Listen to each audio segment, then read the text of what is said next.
Harvest 2024 is underway, and Mark Brim recently visited an area farmer and the co-op as well as a local farm to get an update on how things are going so far this season. The so far warm and dry October, for some, means more time to enjoy going to the pumpkin patch or watching the leaves change color. And for others, a warm and dry October means it's time to hook up the wagons and head out to the fields. Harvest 2024 is in full swing. After a wet start to the season, things dried up and stayed that way, which has had an impact. Yields are pretty low this year. The drought has had a lot of effect on that. With the lack of moisture that we had at the end of the summer and all this heat, your expectations went down a little bit, but for me personally, it's been a little bit better than expected, which is nice. One thing that has helped? Planning for drier conditions.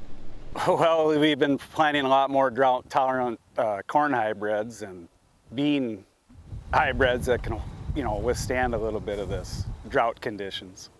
Along with the lower yields, the prices are not looking so good either. The pricing for crop has dropped pretty hard this year compared to last year.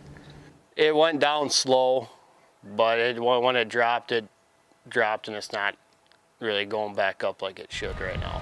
Well, on the corn side, we're looking at basically half price of what we sold it last year, and beans are $4 to $6 less than they were last year. But for farmers, dealing with the uncertainties is just part of the job.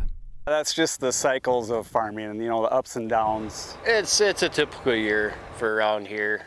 I mean, a lot of guys aren't complaining about anything, so everything's going good for them. You just kind of get used to having a couple down years. You prepare yourself for that, and hopefully you just keep marching forward, and those prices will eventually turn around. In the outskirts of Sioux Falls, Mark Brim, Dakota News Now.